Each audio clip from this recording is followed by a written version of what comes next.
Communiqué de presse. Bruxelles, le 4 décembre 2020. Le président Laurent Gbagbo a reçu ce jour 2 passeports, un ordinaire et un diplomatique des mains de Madame l'ambassadeur Nogozène Bakayoko, chef de cabinet du ministre des Affaires étrangères, et de Monsieur Abou Dosso, ambassadeur de la République de Côte d'Ivoire en Belgique. Comme il l'a affirmé lors de sa dernière interview le 29 octobre dernier sur TV5 Monde, il n'a pas à négocier ce qui revient de droit à un citoyen. Néanmoins, il salue l'acte que viennent de poser les autorités ivoiriennes qui, selon lui, va dans le sens de l'apaisement.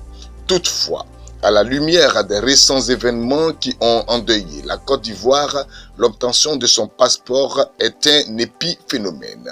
Le président Laurent Gbagbo s'incline devant la mémoire de tous les morts de la crise pré- et post-électorale de 2020. Il apporte son réconfort à tous ceux qui sont blessés dans leur âme et dans leur chair. Il demande aux autorités ivoiriennes de faire encore un pas de plus vers la décrispation du climat socio-politique. On ne peut pas emprisonner des leaders politiques parce que ceux-ci ont fait valoir leur droit de dire non à un 3e mandat inconstitutionnel. Ce n'est pas respecter le droit que de les arrêter et ou les emprisonner à cause d'une déclaration d'intention. Il demande de nouveau la libération de tous les responsables politiques et de la société civile injustement incarcérés à la suite de la volonté de M. Alassane Ouattara de briguer un 3e mandat.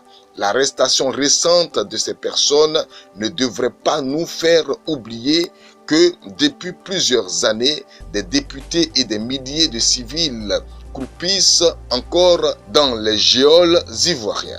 Le président Laurent Gbagbo appelle à leur libération ainsi qu'au retour sécurisé des exilés afin que les filles et les fils de la Côte d'Ivoire abordent sereinement le dialogue dans un climat de confiance. Par conséquent, il apporte son soutien aux artistes Yodé et Siro et déplore leur condamnation alors qu'ils n'ont fait qu'user de leur liberté d'expression. Toutefois, il note avec satisfaction la levée des blocus chez le président Henri Konan Bédié et chez les autres personnalités politiques de l'opposition. Nos familles respectives ne doivent plus payer pour notre engagement politique.